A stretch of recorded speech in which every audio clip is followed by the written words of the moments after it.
The warning lights flashed red across the bridge of the gentle dawn. "Captain." Beltar pressed his six-fingered hands against the smooth control panel and felt his heart sink. The readings were bad. Very bad. "How long do we have?" asked his chief engineer, trying to keep the fear out of his voice. Kethia looked up from her instruments, her large purple eyes filled with worry. "The main engine is completely dead, Captain. Life support will last maybe 3 days, for if we shut down all non-essential systems." Veltar looked out at the stars through the wide viewing window. Space looked peaceful and quiet, just like it always had. In all his years traveling between worlds, he had never seen anything dangerous out here. The galaxy was full of kind species who helped each other. At least that's what every Zephyrian believed. "Send out a distress call," he ordered. "Use all frequencies. Someone will help us." Behind him, the communication officer nodded and began working. Within minutes, their cry for help was racing across space at the speed of light. The message was simple and clear. "This is the Zephyrian colony ship Gentle Dawn. We have engine failure and need immediate assistance. 50,000 civilians aboard. Please help." Veltar had no idea that this simple message would soon bring more firepower than his peaceful species had ever imagined. Far across the galaxy, communications. Officer Jake Peterson was having a quiet shift aboard the USS Lightning. The human patrol ship was on routine patrol near the outer rim, checking for pirates or other threats to Earth's shipping lanes. Jake was reading a book when his equipment suddenly came alive with noise. "What the hell?" he muttered, putting down his book and checking his screens. The computer was picking up a transmission from somewhere far away. The language was completely unknown, but the ship's translation program was already working on it. Jake called over to his captain. "Captain Morgan, you need to see this." Lisa Morgan walked over to Jake's station, her boots clicking on the metal floor. She was a small woman with short blonde hair and sharp green eyes. She had been commanding patrol ships for 10 years and had seen her share of strange things in space. "What do you have, Peterson?" "Unknown alien transmission, Captain. The computer is translating it now." Jake pointed at his screen where words were appearing. "It's a distress call." Lisa read the message as it appeared on the screen. Her eyes widened. 50,000 people. That's a huge ship. She thought for a moment. "How far away?" Jake checked his instruments. "About 200 light years, Captain. Way outside our patrol area." Lisa nodded. This was big. Much bigger than anything a patrol ship could handle. "Send this to Earth. Command immediately. Priority 1. "Yes, Captain." The message reached Earth Defense Command 3 hours later. Admiral Ryan Collins was in his office reviewing supply reports when his aide rushed in with the translation. Collins was a tall man with gray hair and tired eyes. He'd been in the military for 30 years and had fought in the war against the Vraktani Empire 5 years ago. That war had taught him that space was full of dangerous species who would attack without warning. He read the alien message twice and looked up at his aide. "What do we know about these Zephyrians?" "Nothing." "Sir?" "First contact." "But, sir, look at the location of their ship." Collins checked the coordinates and felt his blood run cold. The alien ship was only 50 light years from the edge of Vraktani space. Same Vraktani who had tried to destroy human colonies and had only been stopped by Earth's military 5 years ago. "They're under attack," Collins said quietly. "It has to be the Vraktani. 50,000 civilians. ... He stood up quickly. "Get me Admiral Hayes. Tell her to prepare the fleet. All of it, sir. The entire fleet. You heard me? The Vraktani are attacking civilian ships again. We need to hit them hard before they can escape.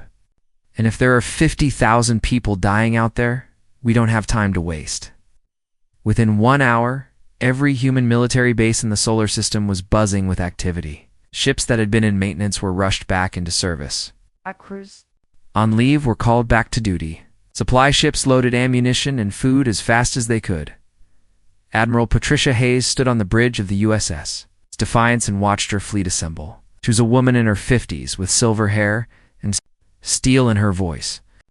She had commanded fleets in 3 different wars and had never lost a battle. 200 ships hung in space around Earth, destroyers, cruisers, battleships, and support vessels.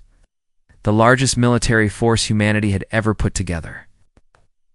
because of one simple distress call from a species they had never heard of.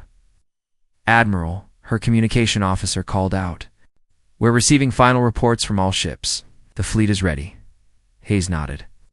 Somewhere out there, 50,000 people were dying while an unknown enemy attacked them. The enemy had picked the wrong target this time, they were about to learn. What happened when you attacked innocent people while humans were watching?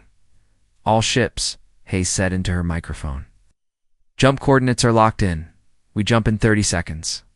When we arrive, we go in fast and hard. Save the civilians, destroy the enemy." Any questions? No one answered. Every human in the fleet knew what they had to do. 10 seconds, Hayes announced. 5, ... 4, ... 2, ... 2, ... 1, jump. 200 human warships vanished from Earth's orbit in flashes of blue light racing across the galaxy toward what they believed would be the largest space battle in human history. None of them knew that the only thing waiting for them was a broken-down passenger ship full of terrified herbivores who had never seen a weapon in their entire lives. The USS Defiance was the largest warship humanity had ever built. Its hull was black metal that seemed to drink in the light from nearby stars. Weapon ports lined its sides like the eyes of some sleeping giant. On its bridge, Admiral Patricia Hayes watched as more ships joined her growing fleet. "Admiral, the USS Thunderstrike is reporting ready," her aide announced. Hayes nodded. The Thunderstrike was their newest ship, carrying weapons that could crack open a moon. She had hoped never to use those weapons, but if the enemy had 50,000 hostages, she might need every advantage she could get. "Now?" she asked. 200 ships, Admiral. 40 destroyers, 60 cruisers, 12 battleships, and the rest are support vessels." Hayes looked out at her fleet through the main viewing window. Ships hung in space like deadly metal sharks, their engines glowing blue in the darkness. Each one carried enough firepower to level a city. Together they could destroy entire worlds. Us. "Anyone heard back from the alien ship?" "No, Admiral. No new transmission since the first distress call." Hayes frowned. That worried her. Either the aliens were too busy fighting to send more messages, or they were already dead. She hoped it was the first option. Down in the ship's cargo bay, Colonel Danny Foster was checking his equipment one more time. He was a big man with scars on his hands from the Vractani War. Around him, 15,000 Marines were doing the same thing. "Listen up," Suster shouted, and the noise in the cargo bay died down. "We don't know what we're flying into out there. Could be Vractani, could be something worse. What we do know is that 50,000 innocent people are counting on us." The Marines nodded. They had all heard the stories about what the Vractani did to prisoners. If it was them out there, this rescue mission might turn into something much uglier. "Check your gear twice," Foster continued. "We're loaded for a 6-month campaign, but I want this over in 6 hours. Get in, get the hostages, get out." "Questions?" A young Marine raised her hand. "Colonel, what if the alien ship is booby-trapped?" "Then we deal with it," Foster said simply. "That's what we're trained for. These people sent out a distress call, which means they trust us to help them. We're not going to let them down." Marines cheered and went back to their preparations. Foster watched them work and felt proud. These were good soldiers who would follow him into hell if he asked them to. Today he might have two. In the science section of the USS Defiance, Amy Watson was studying everything they knew about the aliens, which wasn't much. The distress call had been translated, but it didn't tell them anything about what kind of species they were dealing with. "Computer, show me the transmission again," she said. The alien message played on her screen. Even translated.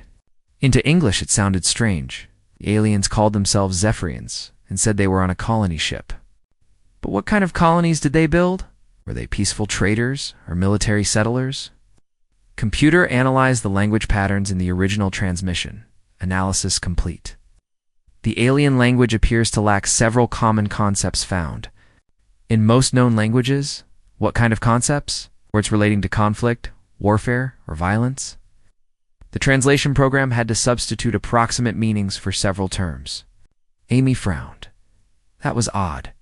Maybe it was just a translation error, but what if it wasn't? What if these aliens really didn't have words for war or fighting? That would make them very different from humans. She made a note to be careful during first contact. If these aliens were as peaceful as their language suggested, seeing a human battle fleet might scare them badly. Back on the bridge, Admiral Hayes was talking to Earth Command on the secure channel. Admiral Collins, we're ready to jump, she reported. Collins appeared on her screen, looking tired and worried. Good, Hayes. I want you to know that this could be bigger than we thought. Intelligence is picking up increased Fractani activity near their border. This might be the start of another war. Hayes felt ice in her stomach. The last war with the Vractani had cost humanity millions of lives. Do you want us to wait for reinforcements? No time. If those civilians are still alive, they won't be. For much longer, you have the biggest fleet we've ever assembled. Use it. Understood, sir. The transmission ended, and Hayes turned to her crew. Every face on the bridge was focused and ready. These people had trained their whole lives for moments like this. All ships, final check, Hayes announced over the fleet communication system. Weapons. All ships report weapons ready. Admiral. Engines. All ships ready for jump. Marines. 1,000 Marines locked and loaded, Admiral. Hayes took a deep breath. In a few minutes, they would jump across the galaxy to face an unknown enemy in defense of an unknown species.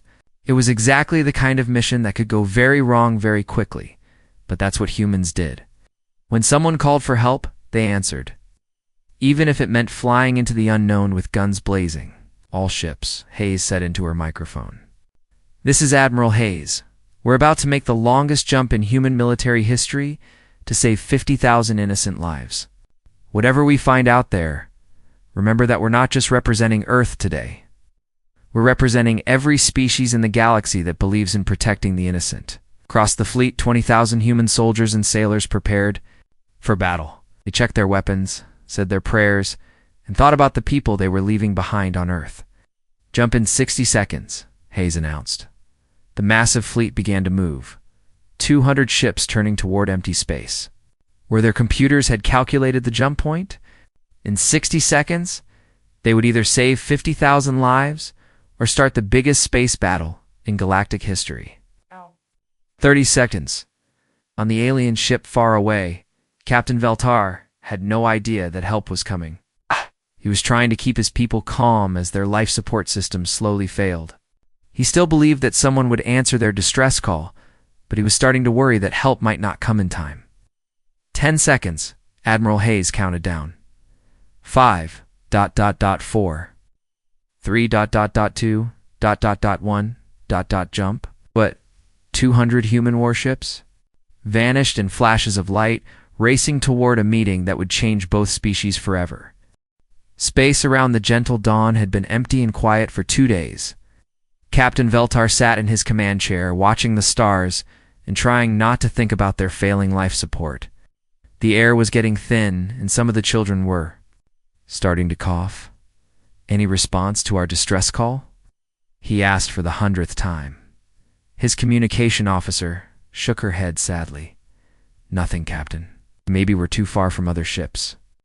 Veltar was about to answer when every alarm on his ship started screaming at once. The main screen lit up with contacts appearing out of nowhere. Not one ship. Not 10 ships. 200 ships, materializing out of hyperspace in perfect formation. Around his vessel? By the peaceful stars, Veltar whispered, his voice shaking. The ships were massive.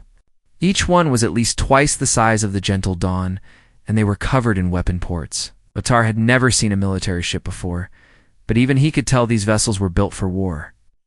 They hung in space like metal predators there, dark hulls reflecting no light, on the bridge of the USS Defiance. Admiral Hayes studied the alien ship through her main viewer. It was smaller than she had expected, with smooth curves and bright colors. Looked more like a passenger liner than a military vessel. Where are the enemy ships? She asked her tactical officer. Unknown, Admiral. We're only detecting the one alien vessel. No other ships in the area. Hayes frowned. Maybe they had arrived too late, and the attackers had already left. Or maybe this was a trap. Try to contact the alien ship, she ordered. On the gentle dawn. Captain Veltar watched in terror as one of the giant warships moved closer.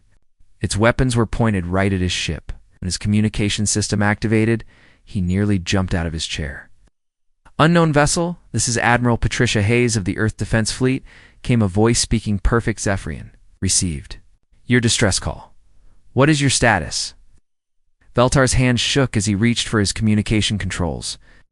These creatures called themselves humans, and they had come with enough firepower to destroy a dozen worlds. The translation system was working, but some of the words made no sense. What was a defense fleet? What did status mean in this context? We are the Gentle Dawn, Veltar managed to say. We have engine problems. We need help fixing our ship. There was a pause. Then the human voice came back, sounding confused. Where are your attackers? Who did this to you? Attackers. Veltar didn't understand. No one attacked us. Our engine broke. We called for help. On the human flagship, Admiral? Hayes looked at her officers with confusion. They say no one attacked them. But why would someone send a distress call if they weren't under attack? Dr. Amy Watson, who had been listening to the conversation, stepped forward. Admiral, maybe their attackers left when they saw us coming. Or maybe the aliens are too scared to tell us the truth. Hayes nodded. That made sense. If she was being held hostage by the Vraktani, she might be afraid to say so too. Alien vessel, Hayes said into her microphone. This is Admiral Hayes. We're here to help you. Are you being held against your will? Are there enemy soldiers on your ship? Words came through the translator, but they made no sense to Veltar. Enemy soldiers? Held against his will? These humans were asking about things that didn't exist in his world. I don't understand, he said honestly. We just need someone to fix our engine. Can you help us? Colonel Foster had been listening to the conversation from the Marine deck. He turned to his second-in-command. Something's not right here. Either these aliens are in denial, or they're too scared to talk. What do you think we should do, Colonel? Foster checked his armor and weapons. Standard rescue protocol. We board their ship, secure the area, and evacuate the civilians. There are enemy soldiers hiding on that ship. We'll find them. He opened his communication channel to the bridge. Admiral Hayes, request permission to begin boarding operations. On the alien ship, Science Officer Kethia was monitoring the human vessels with her instruments. What she saw made her blood run cold. Captain, she said, her voice barely a whisper. They're preparing to board us. Board us? What does that mean? They're loading armed soldiers into small ships? Captain, their weapons? I've never seen anything like them. Each soldier is carrying enough firepower to level a city block. Veltar felt his heart stop. Armed soldiers. Weapons? These concepts were foreign to his peaceful species, but the fear in Kethia's voice told him everything he needed to know. They're going to take over our ship, he said quietly. Called for help, and we brought destroyers instead. Panic began to spread through the Gentle Dawn. 50,000 Zephyrians, who had never seen violence in their lives, were about to face soldiers from a species that seemed to live for war. Dr. Amy Watson was still on the bridge of the USS Defiance when she noticed something odd about the alien language patterns. Admiral, she said urgently, I think there's been a misunderstanding. What kind of misunderstanding? Their language, Admiral. They don't have words for war, weapons, or fighting. When you asked about attackers, the translator had to make up words they've never heard before. Hayes stared at her. Are you saying they're not under attack? I'm saying they might not even know what an attack is. Before Hayes could respond, her tactical officer called out. Admiral, we're detecting multiple ships leaving the system at high speed. Long-range sensors show at least 20 vessels fleeing the area. Fleeing from what? From us, Admiral? They started running the moment we arrived. The truth hit Admiral Hayes like a physical blow. They weren't rescuing anyone. They were the threat. 200 human warships had just appeared around a broken passenger liner, and every other species in the area was running for their lives. On the Gentle Dawn, Captain Veltar made a decision that would change galactic history. With shaking hands, he activated his emergency beacon and sent a message to every Zephyrian colony in space. This is Captain Veltar of the Gentle Dawn, he broadcast. Do not trust the humans? We called for help, and they came with warships. They are Deathbringers. They speak of war and weapons and things we cannot understand. Stay away from them. They are not like us. The message raced across space at light speed, carrying word of humanity's first contact to peaceful species across the galaxy. Within hours, every major government would know that somewhere in the darkness between stars lived a species so violent that they traveled with armies, so dangerous that their very presence caused mass evacuations. Admiral Hayes watched her tactical display as more ships fled the system. She had come to save 50,000 lives, and instead she had just terrified an entire section of the galaxy. All ships, she said quietly into her microphone, stand down from combat alert. We seem to have made a very big mistake. Dr. Amy Watson had been working for 6 hours straight, trying to fix the biggest diplomatic disaster in human history. She sat in her small office aboard the USS Defiance, surrounded by computer screens showing alien language patterns and translation programs. "Computer, try the conversation again," she said tiredly. On her main screen, a translation window opened. Slowly, she began typing a message to the Zephyrian science officer. "My name is Amy Watson. I am a human scientist. We want to help you. We are not here to hurt you." The reply came back quickly. "Why do you bring death ships? Why do your warriors carry planet killers?" Amy stared at the screen. Planet killers? She realized the aliens were talking about the Marines' weapons. A species that had never seen violence, even a simple rifle must look like something that could destroy worlds. She tried again. "Our warriors are protectors. They came to save you from danger." What is danger? What is save? These words have no meaning. Amy felt a headache coming on. How do you explain the concept of rescue to a species that has never needed rescuing? How do you talk about protection to people who have never been threatened? On the bridge, Admiral Hayes was dealing with her own problems. Her tactical officer had just given her a report that made her stomach turn. "Admiral, we now have confirmation of 47 ships that have fled this system since we arrived. Long-range communications are detecting distress signals from at least 12 different species." "Distress signals about what?" "About us, Admiral. They seem to think we're some kind of invasion force." Hayes looked out at the stars through the main viewing window. In the distance, she could see the gentle curves of the alien colony ship. It looked so peaceful and harmless next to her massive warships. What about the aliens on the ship? Are they still refusing to let us help them? Her communication officer looked uncomfortable. "Admiral, they're not refusing help. They're asking for help.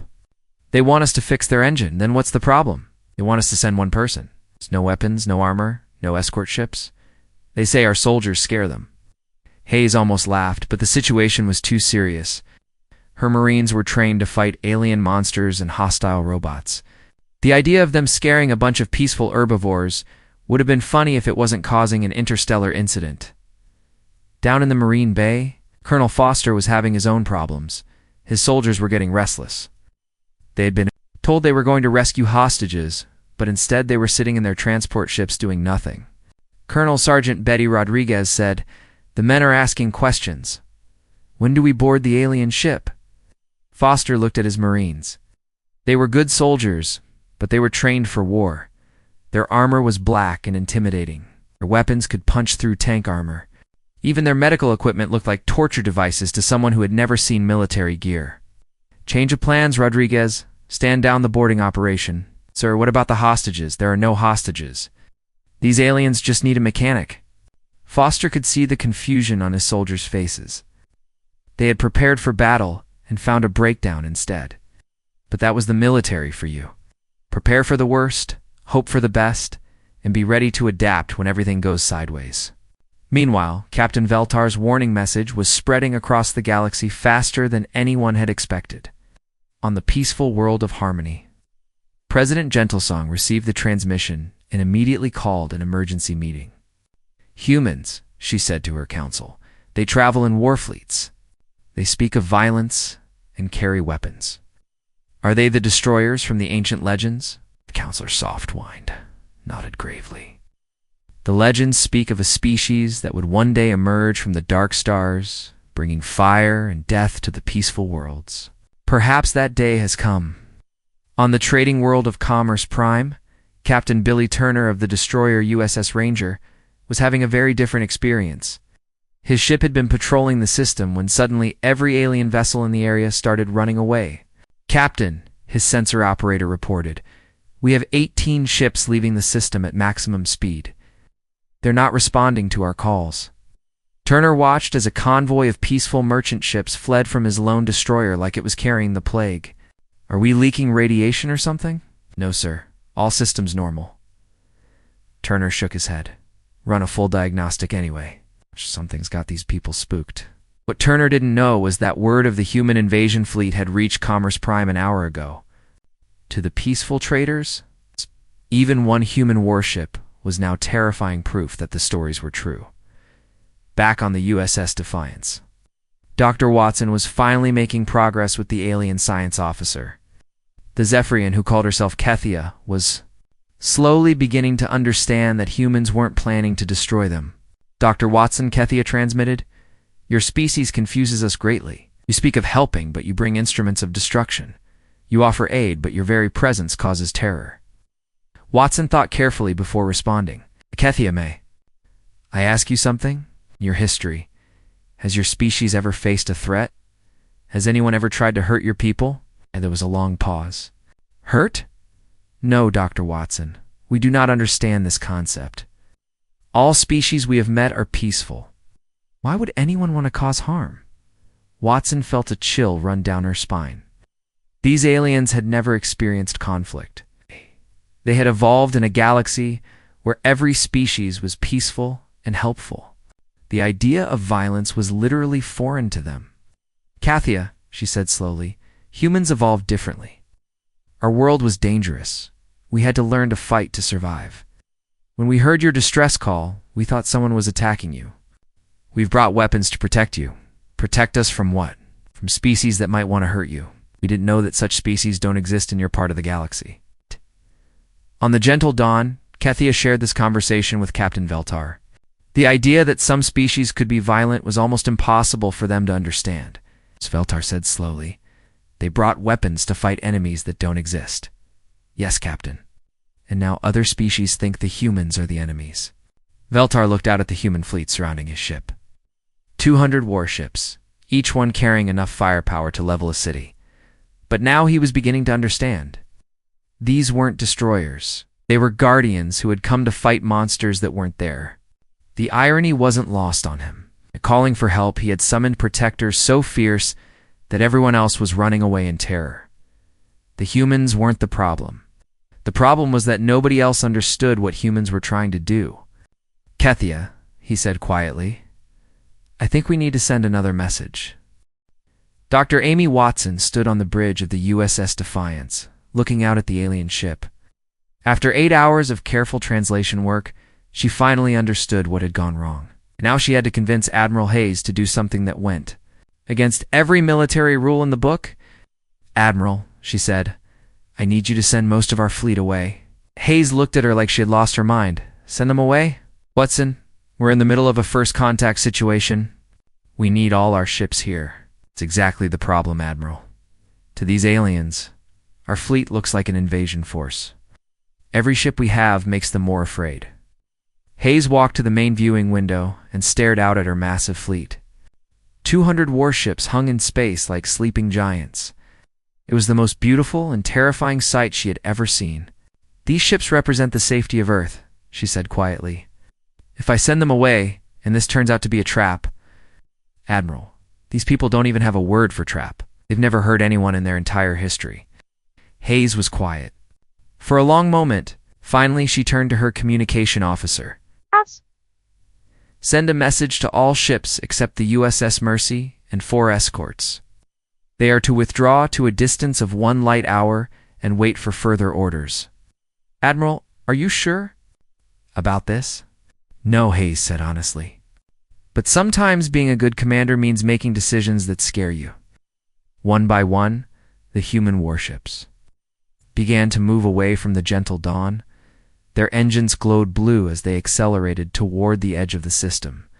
Within an hour, Only 5 human ships remained near the alien vessel. On the gentle dawn, Captain Veltar watched the human fleet withdraw and felt hope for the first time in days. "Kethia, are they leaving?" "Most of them, Captain. Only 5 ships remain." "Captain, they've powered down their weapons." Veltar looked at the remaining human ships. They were still large and intimidating, but somehow they seemed less threatening now. Maybe these humans could be reasoned with after all. Admiral Hayes had moved her flag to the USS Mercy, a medical ship that looked much less warlike than her usual flagship. Captain Lisa Garcia commanded the Mercy, and she had experience dealing with civilians during disasters. Captain Garcia Hayes said, "You're in charge of the actual rescue operation. Take a small team over to their ship and fix their engine. No weapons, no armor, and for the love of God, try to look friendly." Garcia nodded. She was a small woman with a warm smile and gentle eyes. If anyone could convince scared aliens that humans weren't monsters, it was her. "Admiral, what about my engineering team? Our equipment might scare them too," Hayes thought. "About that, human engineering tools were designed for efficiency, not appearance. 2 aliens who had never seen industrial equipment, even a simple wrench might look like a weapon. Take Chief Engineer Sam Rodriguez. He's good with people and he knows how to explain technical things in simple terms." An hour later, Garcia and Rodriguez took a small shuttle to the gentle dawn. They wore simple work clothes instead of military uniforms, and they carried only basic tools. As their shuttle approached the alien ship, Rodriguez whistled softly. "A beautiful ship, Captain. Look at those curves. Whoever built this knew what they were doing." The alien ship was indeed beautiful. Its hull was white and silver with flowing lines that reminded Garcia of a sea creature swimming through space. Compared to the harsh angles of human warships, it looked like a work of art. They docked with the alien ship carefully. When the airlock opened, Garcia was surprised to see how normal the aliens looked. They were tall and thin, with large eyes, and 6-fingered hands, but they seemed friendly despite their obvious fear. Captain Veltar greeted them personally. "Welcome aboard the Gentle Dawn," he said through the translation system. "I am Captain Veltar. Thank you for coming to help." Garcia smiled. "I'm Captain Lisa Garcia, and this is Chief Engineer Sam Rodriguez. We're here to fix your engine." Veltar led them through his ship, and Garcia was amazed by what she saw. The corridors were wide and bright, with soft lighting and gentle music playing in the background. Children ran and played in open areas while their parents watched with amused expressions. It was more like a floating city than a spaceship. "Your ship is wonderful," Garcia told Veltar. "How many people live here?" 50,000, Veltar replied. "We were traveling to establish a new colony when our engine failed." Rodriguez was already examining the alien engine when they reached the engineering section. It was completely different from human technology, but the basic principles were the same. "This is interesting," he said to Kethia, the alien science officer. "Your power coupling is burned out. That's an easy fix, but I'll need to show you how to prevent it from happening again." Kethia watched nervously as Rodriguez opened his toolkit, but instead of the weapons she had expected, she saw normal engineering tools. Rodriguez began working on the engine, explaining each step as he went. "See this connection here? It gets too hot because your cooling system isn't quite powerful enough. If you add a heat sink right here, it should solve the problem." As Rodriguez worked, something amazing happened. Kethia began to relax. She started asking questions about human engineering techniques. Soon, she was helping Rodriguez with the repairs, and they were talking like old friends. Captain Garcia spent her time talking to Veltar about the misunderstanding that had brought them together. Slowly, she helped him understand why humans had responded with such force to his distress call. "In our part of the galaxy," she explained, "there are species that attack peaceful ships. When we heard your call for help, we thought you were under attack. But why didn't you just send one ship to help?" Garcia thought about how to explain human nature to someone who had never experienced conflict. Humans have a saying, "If you want peace, prepare for war." We brought many ships because we wanted to be sure we could protect you. Protect us from what? From anything that might want to hurt you. We didn't know that such things don't exist in your part of space. When the engine repairs were finished, Rodriguez and Kethia had become genuine friends. Was fascinated by human engineering, and Rodriguez was impressed by the elegant simplicity of Zephyrian technology. Your people are good builders, he told her. Different from us, but good. Rosaria and Rodriguez prepared to leave, Captain. Veltar made a decision that would change galactic history. Dr. Watson, he said over the communication system, I would like to send a new message to my people. What kind of message? The truth? That humans are not destroyers. That you came to help us, not to hurt us. That your weapons are meant to protect, not to attack. An hour later, Veltar's new message raced across space at light speed. It reached the same colonies that had received his first warning, but this time the message was very different. This is Captain Veltar of the Gentle Dawn, he broadcast. I must correct my earlier message about the humans. They are not destroyers.